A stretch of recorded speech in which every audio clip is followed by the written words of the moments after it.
For the moments that matter, choose Curad Naturals. Infused with aloe vera and vitamin E, Curad Naturals bandages protect your unexpected scrapes, cuts, and burns while also moisturizing your skin. Find deeper relief with natural ingredients you can trust to start the healing. When life's surprises call for the best, choose Curad, a deeper level of care.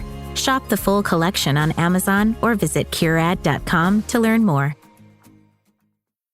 Listen, all you New Yorkers. Excuse me, taxi. Okay, man, we're looking around. This is the 77 WABC minicast. Joining us now is Brigadier General Blaine Holt, who's talking for fighting the Iranians still. So where are we going with all of this, Blaine? My goodness. Everyone has an opinion about this memorandum of understanding. But one of the things we were just talking about last night, Blaine, is that the Strait of Hormuz is open. And the vice president said today that 12.5 million barrels of oil got through last night, that a whole bunch of vessels went through with their transponders on, no drone strikes against them. So where is this headed and what's going to happen? I actually have a very important question, Blaine. When I was watching J.D. Vance today, there was a question about the U.S. military, how long they're going to stay ramped up in the area. How do you understand that?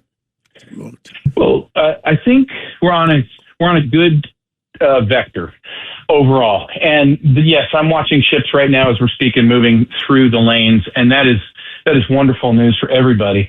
But there's a lot more work to be done. So the military is not coming home yet.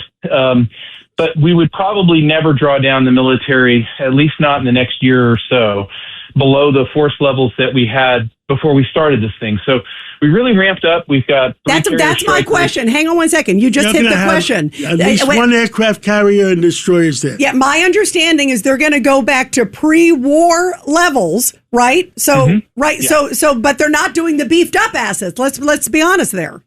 They won't have two aircraft carriers.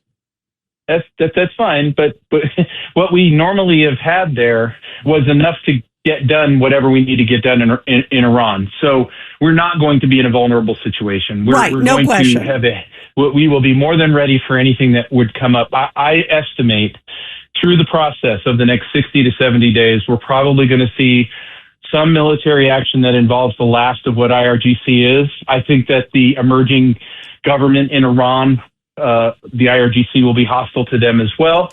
And I think that you're going to see that force come off the table. It can't happen without us. And so there's a lot of horse trading back and forth. But look, I really like how the president has set up the carrots and the sticks to get us to where we need to be. And, you know, there's a lot of people hand-wringing over this and billions of dollars here. And look, Iran is not the Iran that was present before this thing even started. Yeah, no question. Hey, Blaine, real quick, when you just said about going after the IRGC, is that in response to them breaking the deal that's anticipated, or where are you going with that? When you think we would do that just on our own or with Israel, or do you think it's in a reaction to? It'll be in reaction to. I think the IRGC is going to hang themselves by their own petard. Honestly, there is no love between the Iranian people and the IRGC. They're actually the ones that led all the killings in the earliest part of the year. And so when martyrs leave the planet, they do very vicious, bad things. So we have to be careful here at home with cells. We also have to look for them to try to scuttle the deal with their own actions, and the rest of the world saying, see, Iran's doing this. It's not really Iran. It's a rogue group inside their country now that we have to deal with. Yeah, great points. Yeah, Blaine, General Holt, it's exactly... Trump says, make my day. I know Trump. His words underneath his lips is make my day. And the first thing he's going to go after is the IRGC and wipe them out if they dare hit one ship. Oh, he will. And he has been. That last display really decremented quite a bit of their command and control and combat capability. And it only gets worse from there for those guys. My only advice to the president would be just understand a cornered badger is a very dangerous animal indeed. And I know he knows that. And we'll be making contingency plans for that. The Hezbollah piece is still present. And so there will be some military action as we get through this. But I can't tell you how encouraged I am by this very, very new and different approach that people in the media are trying to castigate as some sort of Obama-like overture, which I find ridiculous.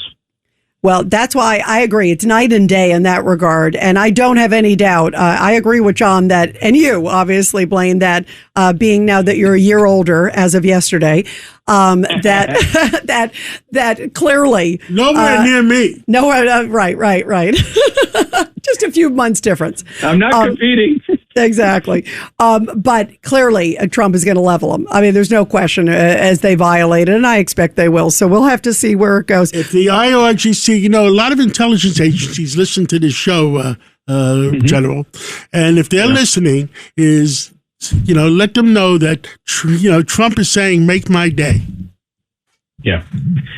Look, the president has used all the elements of power. And I think where people really fail at this is they don't really understand how Scott Bessent's role has been so active in this, with drying up money laundering, making them bankrupt, working deals, setting up the sovereign investment funds of the Gulf states to be ready to start investing in infrastructure projects in Iran. And after all, isn't that what the whole point of the Abraham Accords was in the first place? That if you're economically tied to each other, you'll be far less likely to throw nukes at each other. Yeah, great points. Well, Blaine Holt, thank you so much. We always love having you, Blaine. Thank you. My pleasure. Take care. Thanks a lot.